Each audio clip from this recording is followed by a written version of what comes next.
جی ناجم شاہ. پہلا تو میرا جو ہے ہیلو جی مولانا صاحب سے پہلا سوال یہ ہے میرا کہ جو ہم مسلمان ہیں ہمارا رسول پاک صلی اللہ علیہ وسلم کی ذات کے بارے میں کیا عقیدہ ہونا چاہیے کہ وہ کیا معصوم ہے غیر معصوم ہے ان کے بارے میں جو ہے نا یہ ہمیں پلیز بتا دیں گے.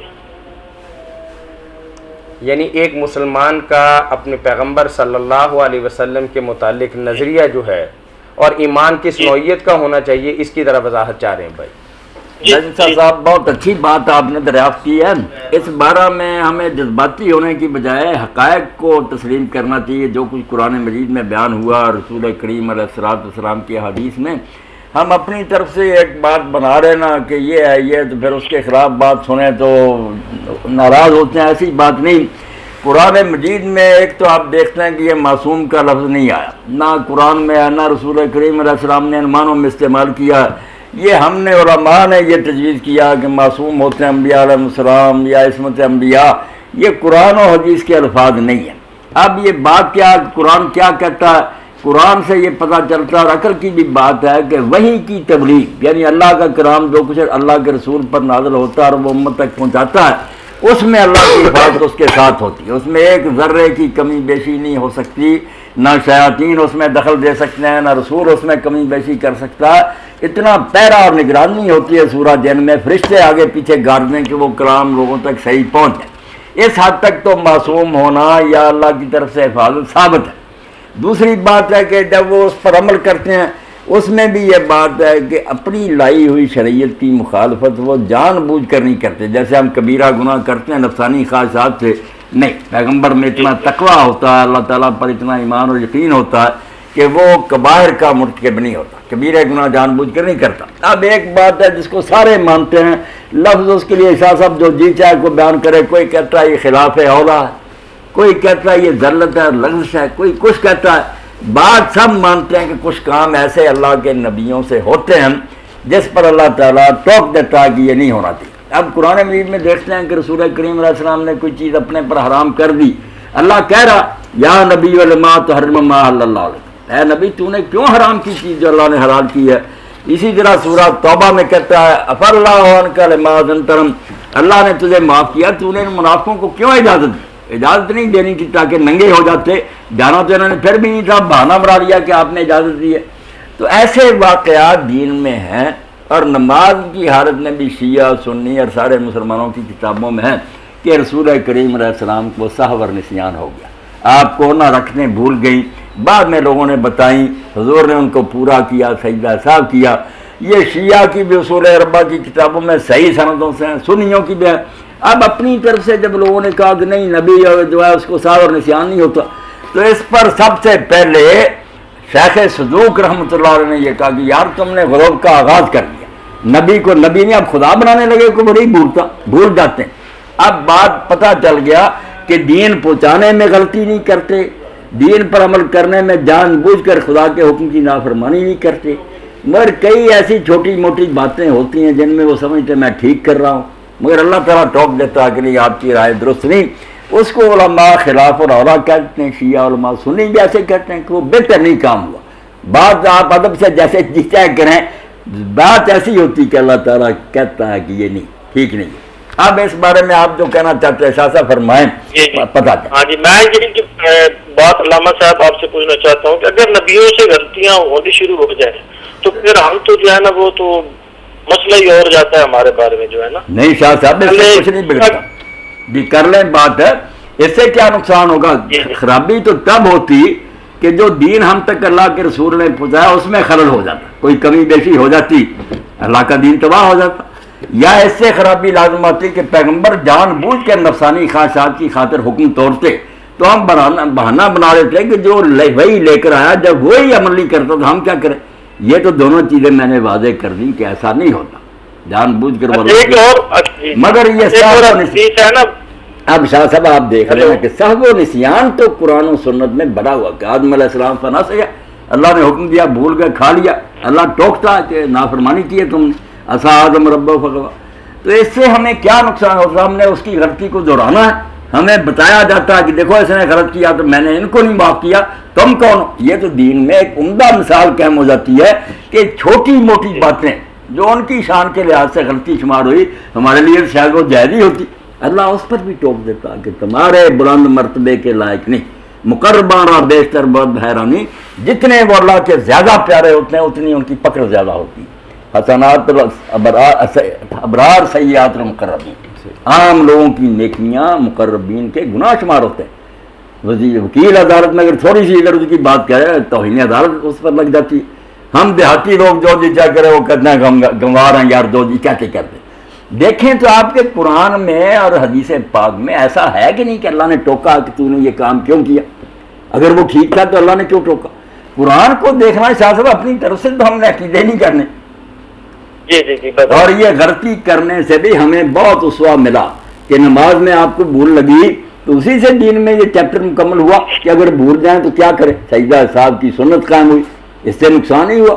جان بوجھ کر وہ رکھنے کم و بیش اس میں کرتے تھے پھر مجرم ہوتے، بھول جانا تو انسان کے لیے ایک بشری بات، یہ جرم نہیں، گناہ نہیں، امت کے لیے ایک نمونہ قائم ہے۔ جی فرمائیں۔ اچھا جی چلے جی، ایک بات یہ ہے کہ جو واقعہ قلم کرتاس جو ہے نا، واقعہ قلم دوات کے بارے میں، اس کے بارے میں جو آپ ہمیں جو ہے نا مہربانی کی کر کے تفصیل بتائیں۔ نہیں شاہ صاحب وہ کرم و کرتاس کا واقعہ تو مشہور ہے، آپ ذرا اس کے بارے میں آپ بتائیں نا کہ آپ کے ذہن میں کیا سوال، وہ تو سب جانتے ہیں کہ آپ نے کاغذ قلم مانگا، جی جی جی جی کہ آپ نے کاغذ قلم مانگا تو انہوں نے کہا کتابوں میں جو شائستہ کی کتابوں میں یہی لکھا ہوا ہے کہ حضور پاک صلی اللہ علیہ وسلم جب وفات پانے لگے تو انہوں نے صحابہ کرام کو کہا کہ آپ مجھے کاغذ اور قلم دوات دیں، میں آپ کو ایک ایسی چیز لکھ دیتا ہوں کہ آپ جو ہے حوض کوثر پہ پہنچ جائیں گے، یعنی کہ آپ کسی راستے سے بھٹکیں گے نہیں، اس کا یہ مطلب بنتا ہے۔ لیکن حضرت عمر نے یہ بات نہیں مانی، وہاں جو صحابہ نے آپس میں جھگڑا کیا، پھر نبی صلی اللہ علیہ وسلم کے پاس جھگڑا کرنا، یہ اللہ تعالیٰ کی ذات سخت جو ہے نا فرماتی ہے کہ میرے رسول پاک کے سامنے جھگڑا نہیں کرنا چاہیے، اور جو آپ حکم دیں ان کا حکم ماننا چاہیے۔ تو یہ صحابہ کا جھگڑا کرنا حضور صلی اللہ علیہ وسلم کے یعنی کہ پاس، اور پھر وہ یعنی کہ وصیت کر رہے تھے اور ان کا آخری ٹائم تھا، اس کے بارے میں جو ہے نا آپ تھوڑا سی تفصیل۔ یہ شاہ صاحب آپ کی بات بالکل ٹھیک ہے، میں اس میں آپ کے ساتھ ہوں کہ اللہ کے رسول علیہ السلام نے جو کچھ کہا تھا کہ لاؤ لکھنے کا سامان میں لکھوا دوں تم گمراہ نہیں ہوگے، یہی بات ٹھیک ہے۔ حضور کی بات کو ہم غلط نہیں کہہ سکتے، جنہوں نے نہیں یہ بات مانی انہوں نے غلطی کی، بہت بڑی غلطی کی ہے، اس کو ہم نہیں معاف کرتے۔ جو لوگ بہانے بناتے ہیں کہ نہیں یہ ہے یہ، میں نہیں ان کے ساتھی، جب اللہ کے رسول علیہ السلام نے کہا کہ نبی کے سامنے جھگڑے کا حق نہیں تھا، ما ینبغی عند نبی تنازع، خود حضور نے فرمایا کہ میرے سامنے جھگڑے کا کوئی حق نہیں، اس لیے ہم بہانے بنائیں تو ٹھیک نہیں۔ یہ کہیں گے کہ وہ بھی انسان تھے، ان سے اگر غلطی ہوئی ہے تو بڑے بڑے لوگوں سے غلطیاں ہوئی ہیں، جیسے میں نے عرض کیا آدم علیہ السلام نے ڈائریکٹ اللہ سے سنا تھا کہ یہ کھانا نہ کھانا، مگر انہوں نے جنت میں حکم توڑ دیا، اللہ نے کہا تھا کہ شیطان کے پاس نہ جانا۔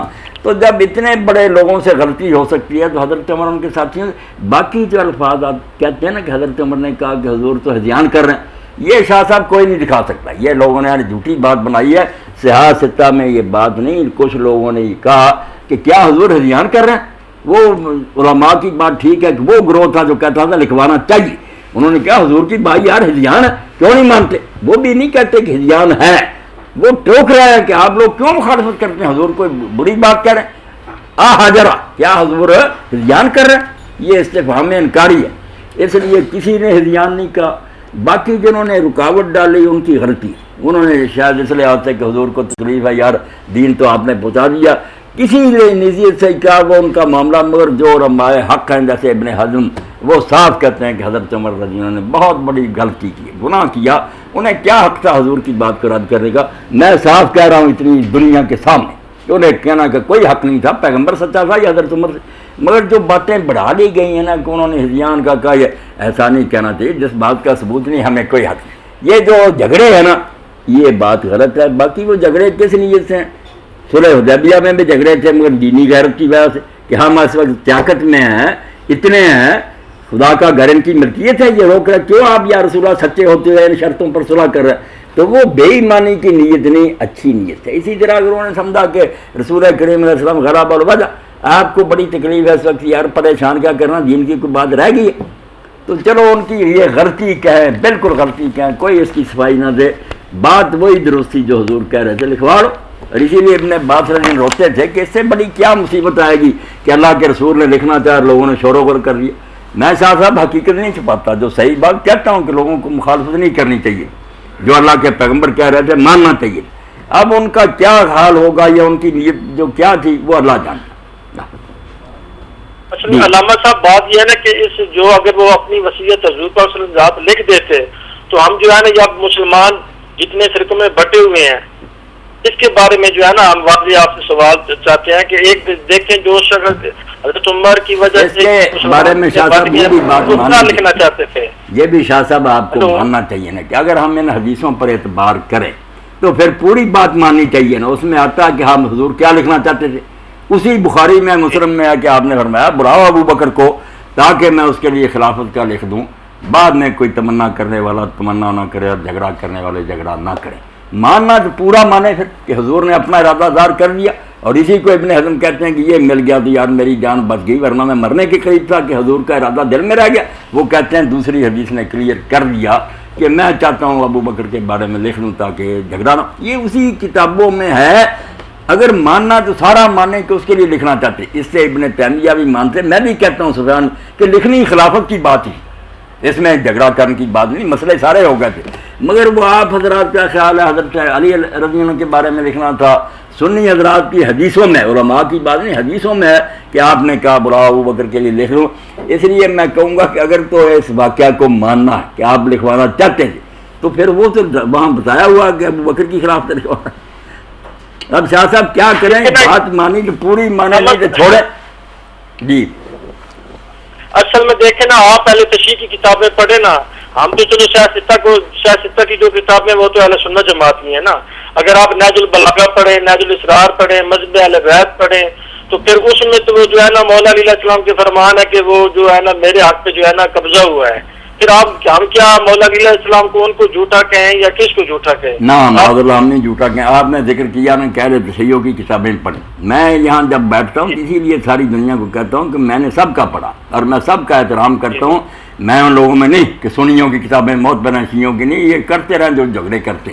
میں کہتا ہوں سب کی ہے، مگر جیسے سنیوں کی کتابیں شیعوں کی ان میں بھی کمزور روایتیں ہیں، ان میں بھی اسی لیے راوی لکھے گئے ہیں، وہ پرکھی جائیں گی نا۔ اب آپ نے نہج البلاغہ کا تذکرہ کیا، امیر المومنین علیہ السلام کے خطبات میں کہیں آپ کو نہیں ملے گا کہ حضور نے مجھے خلیفہ مقرر کر دیا، یہ کہیں نہیں۔ نہج البلاغہ میں جنہوں نے شرح کی وہ بھی ہار گئے، اور میں نے مفتی جعفر حسین مجتہد مرحوم سے ان کے سامنے پوچھا تھا کہ آپ نے اتنی شرح کی ہے، کہیں آپ نے کہا کہ حضور نے مجھے مقرر کیا؟ اپنے اوصاف بیان کیے ہیں، اپنے علم کا تذکرہ کیا، حضور کے ساتھ قرابت کا کیا۔ تو مفتی صاحب کہنے لگے انہوں نے اس لیے نص کو بیان کیا کہ انہوں نے کیا ماننا ہے، یہ مانے گی حضور۔ میں نے کہا چھوٹے جو حق تھے کہ میں قریبی ہوں، میں بہادر ہوں، میں وہ بیان کرتے رہے، جو اصل تھا معاملہ کہ حضور مجھے کر گئے، مانے نہیں تو وہ جاتے جہنم میں، پیش تو کر۔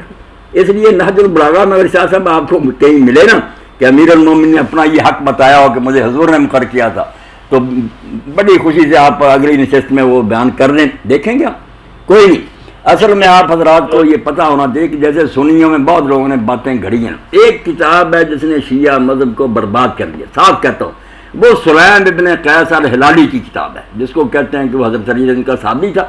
جب حجاج وغیرہ نے پکڑنا شروع کیا چھپ گیا اور جا کے ایک شخص ابان کے پاس چھپا رہا ساری زندگی، اور مرنے کے وقت کہنے لگا یار میرے پاس ایک امانت چلے گی، وہ کتاب دے گیا، پتہ نہیں اس نے دی یا نہیں، ابان نے۔ اب ابان کے بارے میں آپ علامہ خوئی کی موج مرساری دیکھ لے راوی، یہ جھوٹے راوی، سارا فساد اس ابان نے ڈالا ہے کہ اپنی طرف سے ایک کتاب کر کر سلیم کے نام لگا دی، یا سلیم جھوٹ بول گیا۔ اس کے علاوہ دنیا میں یہ ظلم کہیں نہیں ہے۔ یا جتنی باتیں نا آپ کتابیں نکلوا کر ثابت کریں شیعہ علماء اپنی کتابوں سے کہ یہ راوی سچا ابان جس نے یہ کتاب پھیلائی، سارے جرم کے انہوں نے یہ کیا، حضور کے بعد یہ کیا، تو خدا کے لیے شیعہ حضرات بھی توبہ کرنا ہے، یہ ظلم ان کی نے کوئی نہیں دیکھے، نہ سنی یہ اپنی طرف سے باتیں گھڑیں، یہ بھی موقع پر نہیں تھی۔ جو بات دلیل سے ثابت ہوتی ہے اس کو لے لیں۔ میں نے یہ کاغذ قلم کے بارے میں صاف کہہ دیا نا کہ حضرت عمر علی نے جو کچھ کیا غلط، ابن حزم جیسے کہتے ہیں کہ انہوں نے بہت بڑی خطا کی ہے، انہیں کیا حق تھا، حضور لکھوانا چاہتے لکھوانے دیتے۔ جو بات صحیح ہوگی شاہ صاحب میں وہ کہہ دوں گا، مجھے کسی کا ڈر نہیں، نہ میں پرواہ کر لوں، مگر بات کو بڑھانا بننا چاہیے اپنی حد سے، جتنی ہے اتنی رکھے۔ علامہ صاحب بات یہ ہے نا، آپ دیکھیں نا کہ جو مشہور اس وقت صحابی تھے، حضرت سلمان فارسی، حضرت ابو ذر غفاری، حضرت بلال، حضرت